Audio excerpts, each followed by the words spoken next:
Everyone. Welcome to Tuesday, where we obviously take a look at the performance of the main board for the New Zealand Stock Exchange, being the NZSX50.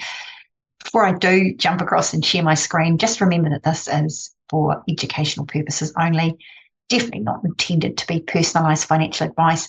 That you do need to go and have a chat to your own financial advisor or share broker. Right, let's take a look. Okay, so here we've got the S&P NZSX50 up on the screen, and unfortunately we were down again for the week last week, which is a bit of a shame. It is looking like it's going through this little bit of a sideways pattern. I'm recording this on Saturday, and that little candle you can see there is just for Friday's trading. Yes, it was down about $73 just on Friday. Right, let's go and put our moving averages on and actually see where the market is looking. So we'll start with putting our 30 exponential moving average on. Okay, so great. The market is trading above that, which is a positive sign. It's something that we definitely want to see. We do really, though, want to see our overall market starting to have a little bit more positive activity, because the Australian market and the US, and I spoke about this previously, they've been having really good runs. And in fact, even last week, the S&P 500 in the US closed at another all-time high. So it would be lovely if our market followed that. However, we just don't have the depth in our market with the shares that they obviously do globally. Let's also put on the 15-week moving average. And here we go. So I'll just zoom in.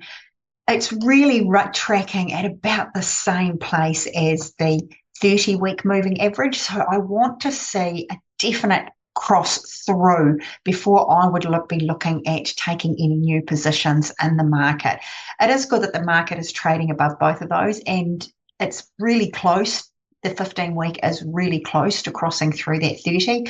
It's just sitting on it. I like to see, if you look back here, which was sort of around August last year, you can see that that blue line is definitely above that red line. And that's what I want to see, that 15-week definitely being above the 30-week moving average.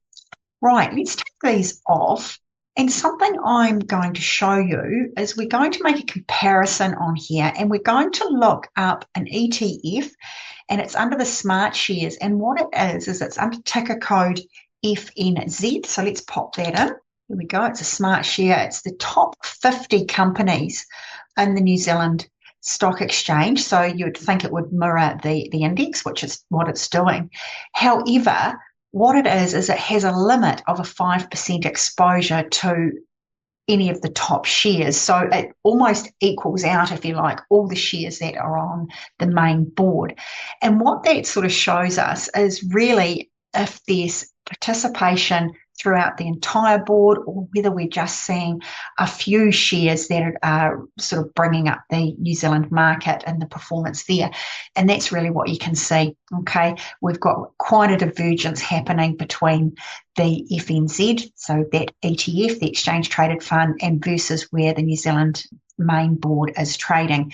So that definitely means that there's only a handful of shares within the New Zealand market that is really driving this. And that's no surprises there. We've got some shares on our main board that are trading up in the $70, and then we've also got some that are only in a few cents. So they are definitely laggards on our market, and that's what does make it quite hard.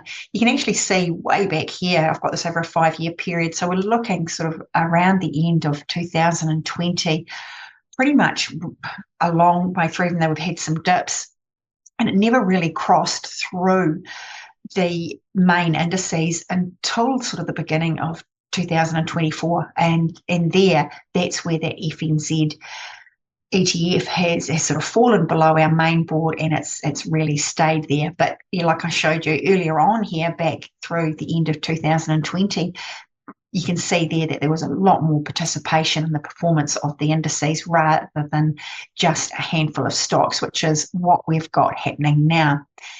So I'm going to stop that. I hope that's helped. Come back on Thursday. We're actually going to take a look at Chorus and see their performance. They're listed on both the New Zealand and the Australian Stock Exchange.